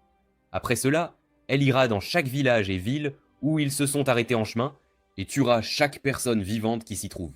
Il n'y aura pas vraiment de raison de faire ça, mais elle pourrait tout aussi bien les tuer quand même. Ensuite, quand ils lui demanderont pourquoi elle fait ça, elle leur dira que c'était entièrement à cause de ses actions insensées. La pensée de cela fait trembler Lorneas de peur. Il la supplie alors de lui épargner la vie. Mais elle n'est pas vraiment d'humeur à pardonner, alors elle le déchire en morceaux, pendant qu'il hurle d'agonie. Une fois cela fait, la seule chose qui reste est la bague de Lorneas, et elle repose dans la large mare de son propre sang. C'est alors que Jia vient faire son rapport, disant qu'ils ont achevé tous les mercenaires comme elle l'avait demandé. Atu est ravie d'entendre cela, et elle est sûre que le roi Takuto le serait aussi. Atu leur dit qu'elle retourne à la base. Elle leur confie la responsabilité de se débarrasser des cadavres. Mais avant qu'elle ne parte, Jia, l'air quelque peu inquiet, lui demande si elle a vraiment l'intention de faire toutes les choses qu'elle a dites à Lorneas avant de le tuer. Mais Atu leur dit qu'elle ne va absolument pas faire tout ça. Elle se considère comme une pacifiste, et elle disait tout ça juste pour le taquiner. Atu réalise qu'elle est en retard, alors elle se dépêche de retourner retrouver Takuto. Jia voit qu'elle est assez pressée, alors il lui demande si quelque chose la tracasse. Quelque temps plus tard, Atu retrouve Takuto et l'informe de l'existence de sorcières dans ce monde. Takuto entend cela et est assez surpris, car les sorcières n'existaient pas dans le jeu Eternal Nations. Cela dit, Atu en conclut que ce monde n'est définitivement pas celui du jeu. Takuto s'y attendait un peu, mais il doit maintenant accepter le fait qu'ils sont arrivés dans un tout autre monde. Les mécanismes du jeu ont été applicables dans une certaine mesure, mais Atu pense qu'il devrait supposer que ce monde fonctionne très différemment de ce à quoi ils sont habitués. Elle dit à Takuto que cela pourrait en fait être une bonne chose. Elle fait référence à sa capacité spéciale. Dans le jeu, Atu avait une chance définie de voler les capacités de quiconque elle tuait. Maintenant, elle est même capable d'absorber des fragments de leurs souvenirs. Elle pense que cela pourrait devenir une arme puissante dans leur arsenal. Takuto est d'accord, disant que c'est grâce à cette capacité qu'ils ont pu en apprendre davantage sur la situation à Qualia, sans avoir à envoyer qui que ce soit enquêter. C'est une chance pour eux que Qualia n'ait pas de force à épargner grâce à la catastrophe survenue dans la province du Nord. Avec cela, ils concluent tous deux qu'ils peuvent se détendre un peu, mais ils ne peuvent pas non plus se sentir trop à l'aise car ils supposent d'autant que Qualia prendra probablement des mesures après l'anéantissement de l'escouade d'enquête. Takuto rappelle à Atu que Qualia n'a aucune info sur Minogra, donc toute action doit être menée avec la plus grande prudence. Ce qu'il ronge, c'est surtout l'origine même de cette catastrophe. D'après les souvenirs volés d'Atu, la perturbation au nord a été causée par une sorcière. Malheureusement, ils n'ont aucune autre information sur elle, donc Takuto ne peut tirer aucune conclusion supplémentaire. La seule chose qu'ils savent, c'est que la sorcière a causé des dégâts dignes d'armée dans les villes du nord. Atu révèle son nom, Hirokino. La scène bascule alors, nous montrant Hirokino, une fillette vêtue de rouge de la tête aux pieds. Elle appelle ses sbires zombies et leur dit que leur prochaine étape est la ville voisine. Pendant ce temps, Takuto et Atu continuent de réfléchir. La récente perturbation au nord suggère qu'un monstre capable de destruction de niveau armé est apparu en très peu de temps. Takuto envisage qu'il soit arrivé dans ce monde comme lui et Otu. Quoi qu'il en soit, il est évident qu'ils ont quelqu'un de la même force qu'une unité héroïque. Takuto soupire, réalisant que leur situation ne s'annonce pas sous les meilleurs auspices. Otu lui demande s'il veut les contacter, mais Takuto ne pense pas que ce soit une bonne idée. Ils ne s'entendraient jamais. Otu exprime sa frustration, disant qu'ils doivent toujours faire face à un problème après l'autre.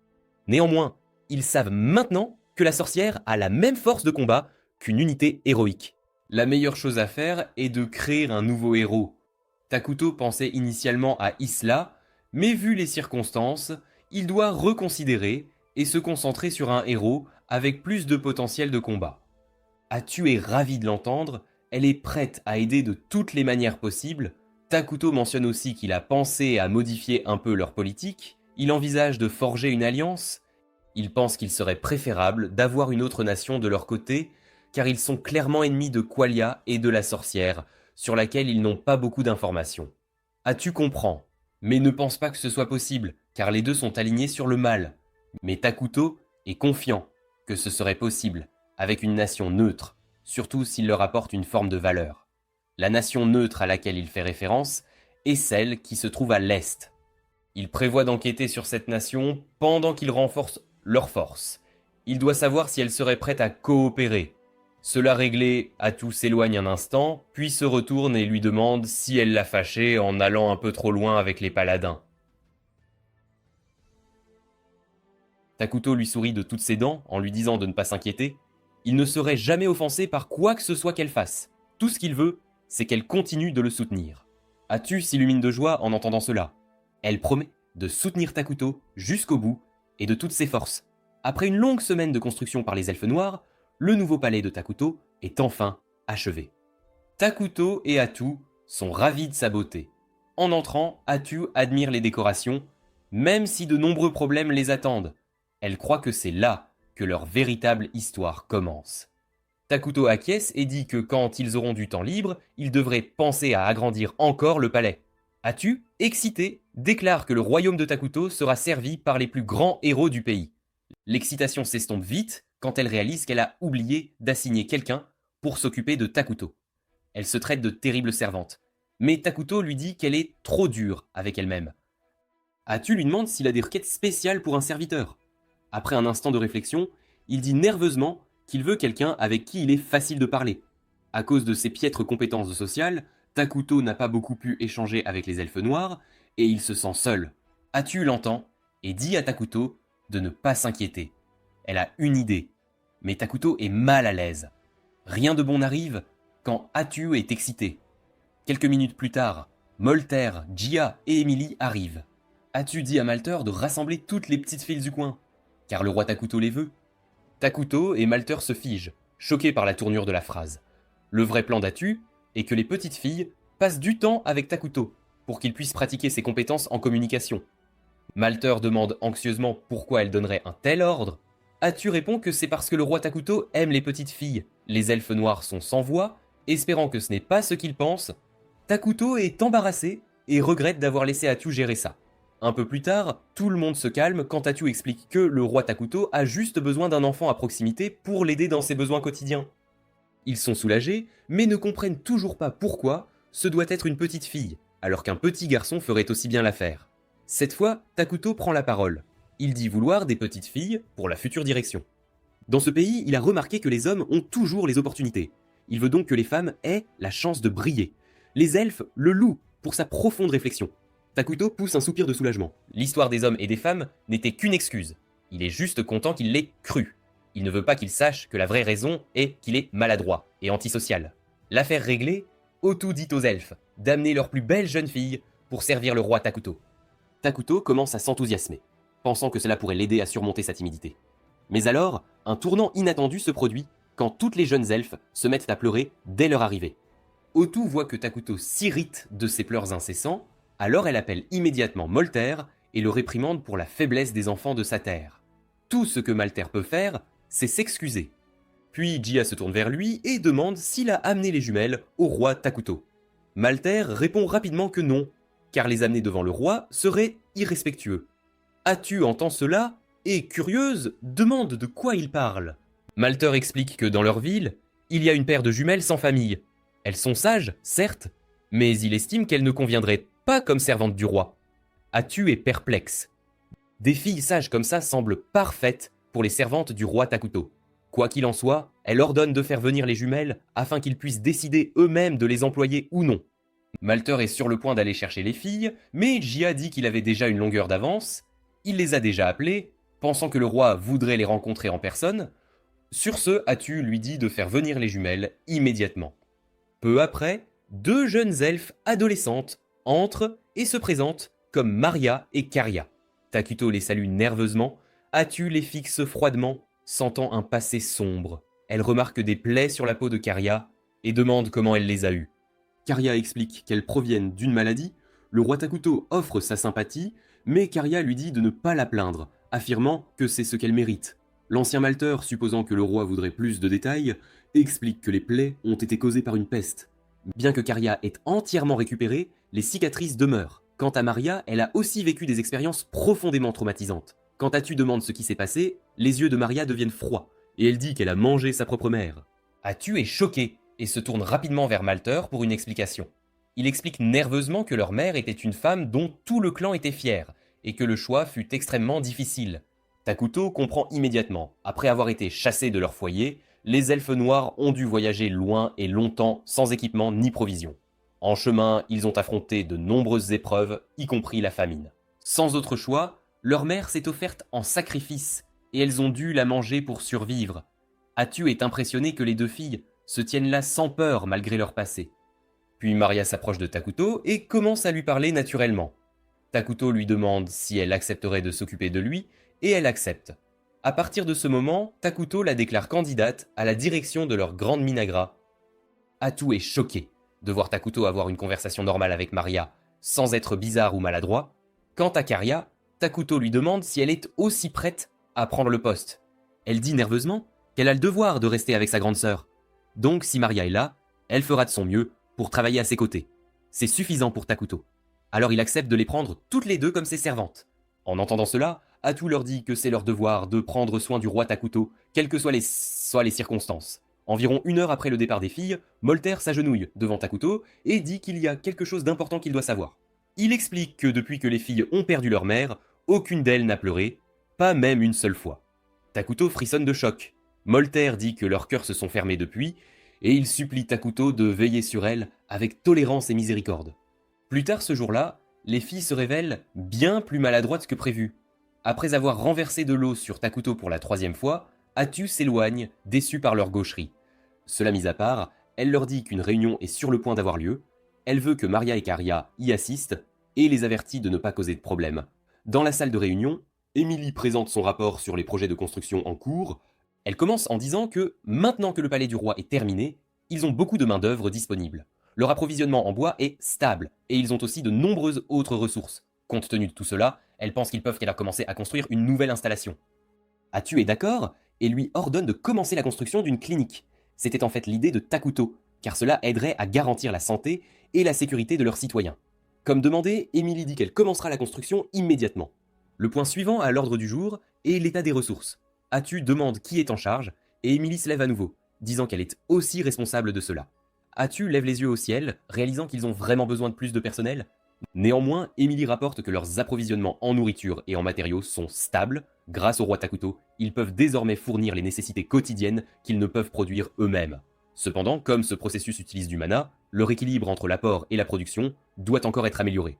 Atu dit qu'utiliser le mana en cas d'urgence est pratique, donc ils continueront à le faire car c'est une dépense nécessaire, mais ils devront se concentrer sur la construction et la recherche de moyens d'augmenter la production de mana. Elle souhaite bonne chance à Emily pour gérer cela aussi.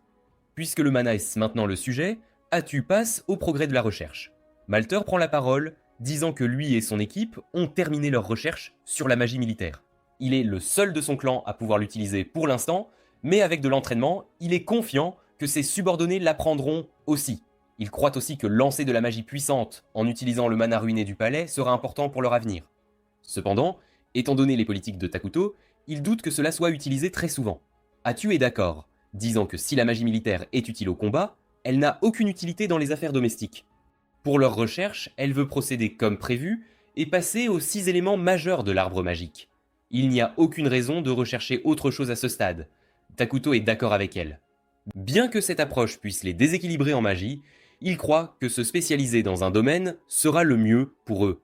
Enfin, le chef de l'armée présente son rapport. Alors Jia se lève. Il explique qu'ils ont ajouté 5 nouveaux insectes à longues pattes à leur force. Ces insectes étaient principalement chargés de surveiller les terres inexplorées autour des terres maudites. Cependant, contrairement à l'intérieur des terres maudites, la terre au-delà de la forêt est principalement des plaines. Puisqu'ils se concentrent sur le fait de rester cachés, ils ne peuvent pas mener d'enquête audacieuse pour l'instant. Atu entend cela et mentionne que le roi Takuto a déjà reçu un rapport détaillé sur leurs environs. Compte tenu du besoin de discrétion, elle ordonne à Jia d'assigner tous les insectes à longues pattes à patrouiller leurs frontières. Elle veut qu'ils se concentrent tous là-dessus, l'assurant qu'elle peut gérer leur défense pour l'instant. Sa rencontre avec les paladins en était la preuve, et Jia peut le confirmer. Changeant de sujet, Atu annonce qu'ils ont officiellement décidé de produire un nouveau héros. Takuto dit alors qu'il a choisi d'invoquer Isla, la reine des insectes. Tout le monde frissonne à cette nouvelle. Atu demande à l'équipe des ressources s'ils ont les matériaux nécessaires pour invoquer Isla. Malter s'avance pour rapporter personnellement qu'ils ont déjà rassemblé suffisamment de bois et de rations et les ont transportés sur le site rituel. Takuto réalise que cela signifie qu'il ne leur reste plus que le mana. Sur ce, l'ordre du jour est terminé. Puisque Takuto n'a plus d'autres sujets à discuter, la réunion est levée. En quittant la salle, Maria glisse et laisse tomber tous les documents de la réunion. Karia essaie d'aider, mais en déchire accidentellement un. Elle regarde toutes deux Takuto pour s'excuser, mais il ne se fâche pas. Il dit simplement que c'est bon. Un instant plus tard, Maria s'approche de lui et lui demande pourquoi il n'a tué personne, alors qu'il est censé être un roi maléfique. Karia se joint à elle, demandant pourquoi un roi maléfique comme lui leur montrerait de la miséricorde. Maria semble même contrariée qu'il soit si gentil. Takuto voit qu'elles ont mal compris, alors il décide d'expliquer. Il commence en disant qu'une bonne personne ne peut faire que ce qui est juste. Elle ne peut tuer ni blesser autrui. Les filles supposent que ce que personne signifie quelqu'un toujours enclin à faire de mauvaises choses. Mais Takuto leur dit que ce n'est pas vrai. Une vraie mauvaise personne fait simplement ce qu'elle veut. Elle est libre de faire le bien comme le mal. Elle peut croire en ce qu'elle pense être juste et ignorer l'avis de tous les autres. Pour cette raison, Takuto estime qu'il est parfaitement normal pour lui d'être gentil avec les deux filles, puis il comprend. Leur maladresse était intentionnelle, elles essayaient de le mettre en colère pour qu'il les tue. Takuto trouve déchirant qu'elles ne puissent se pardonner d'avoir survécu au prix de la vie de leur mère, et qu'elles cherchent maintenant la mort comme une forme de salut. Takuto descend de son trône et s'assied plus près d'elles. Il rappelle aux filles qu'elles ne sont en vie aujourd'hui que parce que leur mère a fait ce qu'elle devait pour les protéger. Les filles admettent le savoir, mais disent que vivre est toujours une torture pour elles. Les derniers mots de leur mère étaient qu'elles devaient vivre. Takuto leur répète qu'elles sont là parce que l'amour de leur mère a vaincu le destin lui-même. Il leur tapote la tête et dit qu'elles devraient vivre comme elles l'entendent pour que son amour soit récompensé. En entendant cela, les filles fondent en larmes et le serrent fort des deux côtés. 1 heure plus tard, Atu entre et est surprise de voir les jumelles endormies sur la même chaise que Takuto. Elles sont clairement plus proches maintenant qu'avant. Cela mis à part, elle demande à Takuto de venir à la salle de réunion pour qu'elle puisse donner son rapport. Son rapport concerne une ville de Forngan, une nation composée principalement d'humains et d'hommes-bêtes.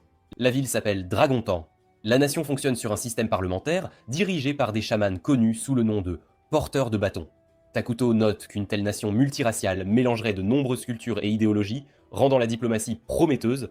Pourtant, il se demande pourquoi il construirait une ville ici. Cela coûterait cher d'entretenir le commerce et de distribuer les marchandises. Alors Atu rapporte qu'il y a une mine de veines de dragon dans la ville. Une mine comme celle-là peut produire du mana, alors elle pense qu'il devrait la sécuriser dès que possible. Cependant, Dragonton semble être en état d'alerte. Ils n'ont observé que de loin, mais ont vu qu'elle était attaquée par des barbares tels que des ogres et des gobelins. Les défenseurs semblaient en difficulté et n'avaient pas de renfort. Si la ville est assiégée, Atu dit qu'il y a de fortes chances que des réfugiés fuient. Les accueillir pourrait considérablement augmenter la population de Minagra. Dans cet esprit, il décide d'envoyer des diplomates à la ville de Forgone. Le lendemain, Atu et des elfes noirs arrivent à Forgone. Mais dès qu'ils y sont, ils rencontrent un groupe d'hommes bêtes mené par une guerrière nommée Tonokapoli. Tonokapoli commence à transpirer en fixant Atu, car elle sent une lourde aura de ténèbres l'entourer. Quelques instants plus tard, la situation empire lorsque ses soldats commencent à trembler de peur. Tonokapoli réalise vite que c'est dû à leurs instincts d'hommes bêtes. Atu dit aux elfes noirs de reculer pendant qu'elle s'occupe elle-même des hommes bêtes. Ils s'écartent comme elle l'a ordonné, ce qui ne fait que faire transpirer davantage Tonokapoli. Rien qu'en regardant Atu, elle sait déjà que ce n'est pas quelqu'un qu'il pourrait espérer vaincre. Pire, si l'impasse continue, elle est certaine que ses soldats paniqueront et agiront imprudemment. Atu déploie ses tentacules, prête à en finir avec les hommes bêtes. Mais juste à ce moment, elle est interrompue par un mignon petit garçon nommé Pépé, souriant innocemment. Pépé lève les yeux vers elle et lui demande simplement son nom. La question prend Atu complètement au dépourvu, la faisant rétracter ses tentacules. Tonokapoli, cependant, est instantanément submergé de colère et de peur, convaincu qu'Atu se sentira insulté et les tuera tous. Mais à sa surprise, la situation prend un tournant inattendu quand on les voit bientôt voyager paisiblement ensemble vers Minagra. Atu admet être surprise que les hommes bêtes veuillent une audience avec le roi Takuto, puisque son peuple venait juste d'envoyer une délégation à Dragonton. Quand Tonokapoli entend cela, elle réalise que c'est exactement pourquoi ils se sont croisés sur la route. Pépé se lance alors dans un bavardage incessant, mais il parle si vite qu'Atu ne comprend pas un seul mot. Tonokapoli le remarque et s'excuse rapidement au nom de Pépé, le traitant sans détour d'idiot. Cela mis à part, Atu demande si elle est vraiment certaine de laisser ses soldats derrière elle. Tonokapoli hoche la tête et explique que le miasme ici est trop rude pour eux. Elle les a donc fait attendre dehors. Son expression devient alors sérieuse. Ils sont sur le point de rencontrer le grand roi Takuto, celui capable de commander quelqu'un d'aussi fort qu'Atu. Elle ne peut que se demander quel genre d'homme les attend vraiment. Peu après, ils arrivent au palais où Atu présente Tonokapoli et Pépé au roi Takuto. Tonokapoli se fige, ses nerfs se tendent encore plus. Peu importe ses efforts, elle ne parvient pas à le cerner. C'est presque comme s'il incarnait les ténèbres elle-même. Elle se souvient avoir jadis permis à une créature terrifiante de s'installer sur leur territoire, sans jamais imaginer que cette décision la hanterait un jour ainsi. Un flashback nous emmène à la ville de Forgone, où Pépé manie son bâton magique et abat un gobelin géant d'un seul coup. Ses camarades sont stupéfaits, l'acclamant et le louant comme le chaman tout-puissant. La tension monte directement à la tête de Pépé, et il baisse négligemment sa garde. C'est alors que le gobelin, soi-disant vaincu, se réveille soudainement, se levant pour porter un coup écrasant. Au tout dernier moment, Tonokapoli intervient, invoquant des vrilles de verre enchanté qui lient fermement la créature. Le monstre maîtrisé, les autres soldats n'ont plus qu'à intervenir pour l'achever. Le monstre abattu, les soldats se retournent et voient Tonokapoli réprimander Pépé pour son insouciance, le prévenant que baisser sa garde aurait pu lui coûter la vie. Pépé essaie de se défendre, l'appelant « Mamie », mais Tonokapoli lui donne instantanément une tape sur la tête. Elle lui crie qu'elle lui a dit d'innombrables fois d'arrêter de l'appeler « Mamie », surtout qu'elle a encore 40 ans et est en pleine forme. Cela mis à part, elle continue de sermonner Pépé, lui rappelant qu'il est le seul jeune porteur de bâton parmi eux, alors il devrait arrêter de faire l'idiot et commencer à agir davantage comme un leader. Mais malgré ses paroles dures, Pépé sourit nonchalamment et dit qu'il fera de son mieux. Voyant son attitude désinvolte, Tonokapoli s'inquiète encore plus, se demandant s'il tiendra le coup bien longtemps, surtout qu'ils sont sur le point de s'aventurer dans ces terres maudites, réputées si dangereuses. Pépé n'a absolument aucune idée de ce qu'elle peut bien vouloir dire par là. Tonokapoli explique alors que des signes de l'apocalypse en émergent, c'est pourquoi on leur a ordonné d'enquêter. Elle le prévient que si les attaques barbares continuent, ils seront tous morts avant qu'il ne soit trop tard. Elle ajoute que c'est encore pire pour une cité détachée, isolée, comme Dragonton, car ils ne peuvent pas y envoyer l'armée. Bien qu'il n'y ait aucune preuve que la source des attaques se trouve dans les terres maudites, leur mission est de confirmer cette hypothèse au plus vite. En y repensant, Tonokapoli regrette amèrement sa décision, souhaitant de tout cœur avoir ignoré les anciens et laissé ce pauvre Pépé derrière elle. Elle ne l'aurait pas entraîné dans un endroit aussi périlleux, aussi risqué. Pourtant, juste après cette lourde pensée, Pépé tend soudain la main au roi Takuto et lui demande d'être son ami. Tonokapoli manque de s'évanouir sur place, prise d'une crise cardiaque imminente, lui couvrant rapidement la bouche et suppliant le roi Takuto de bien vouloir pardonner un tel affront, un tel manque de respect flagrant. Takuto marque une pause, se souvenant de sa vie passée où il était toujours triste et seul, et réalise que peut-être, se faire un ami ne lui ferait pas le moindre mal, bien au contraire. Ni une ni deux. Il accepte la demande de Pépé, exprimant l'espoir sincère qu'ils pourront s'entendre à merveille. Tonokapoli est complètement stupéfaite, tandis que Pépé saute de joie, célébrant. Au même moment, Atu est sur le point d'exploser de pure excitation, félicitant Taikudo d'avoir enfin son tout premier ami de toute sa vie. En entendant cela, les elfes noirs présents commencent à l'applaudir chaleureusement pour cette étape si importante, ce grand pas en avant. Tonokapoli reste juste là, regardant, complètement abasourdi et incrédule, tout ce qui se déroule sous ses yeux ébahis. Plus tard ce jour-là, Taikudo organise une somptueuse fête pour accueillir dignement le groupe de Pépé. Coria tend une boisson à Tonokapoli, et après une gorgée, elle est émerveillée par la saveur exquise, absolument divine, de cette boisson. Atu sourit, disant qu'elle s'attendait à cette réaction puisque leur nation se targue d'avoir les boissons les plus exquises et les plus savoureuses de tout le monde connu. Tonokapoli est tout simplement sidéré. Non seulement la boisson est d'une douceur incroyable, presque irréelle, mais elle n'a jamais vu de verrerie d'une telle finesse. Il s'approche même de Voltaire et exhibe pendant fièrement, avec une joie non dissimulée, excité, ses pouvoirs végétaux. Après avoir voyant cela, pomme, Takuto remarque instantanément, avec une pointe d'envie, que les compétences sociales de Pépé sont le tout premier véritable ami qu'il ait jamais eu de toute son existence. Il s'intègre déjà complètement désemparé, ne sachant absolument pas comment se comporter. C'est pertinemment qu'il ne pourrait jamais, peut-être préférable de montrer un peu d'amitié, histoire de prouver qu'il n'y a absolument aucune intention hostile de sa part. Alors, Takuto interpelle Pépé d'une voix un peu hésitante et lui demande s'il aimerait jouer à un jeu.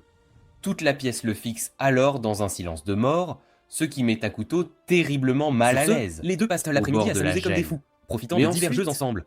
Takuto s'amuse sincèrement, réalisant que c'est la toute première fois depuis des lustres, depuis une éternité, mais alors adorerait jouer avec un ami. Après une autre partie, Pépé suggère alors, avec un enthousiasme débordant, que Takuto devrait absolument vendre cette boîte de jeu aux habitants de leur pays, car il l'adorerait, c'est certain.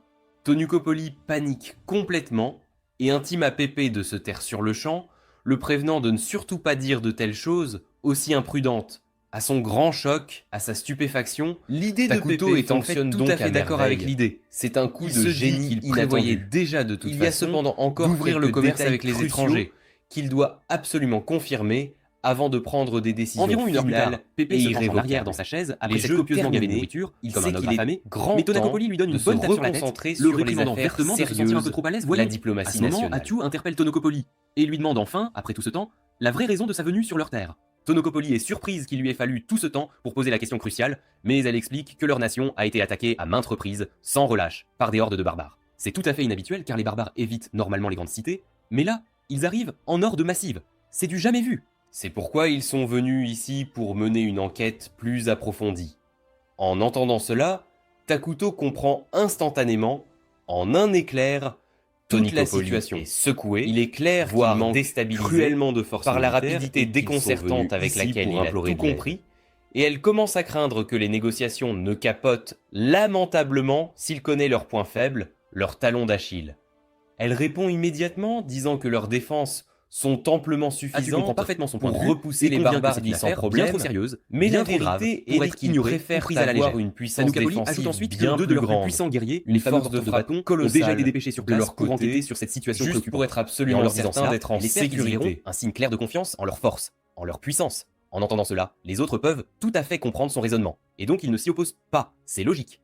Mais juste à ce moment, Pépé prend soudain la parole et lâche, sans filtre, que la vraie raison pour laquelle ils ont été envoyés enquêter est que leur pays s'effondrera purement et simplement s'ils ne trouvent pas un moyen de gérer cette menace imminente.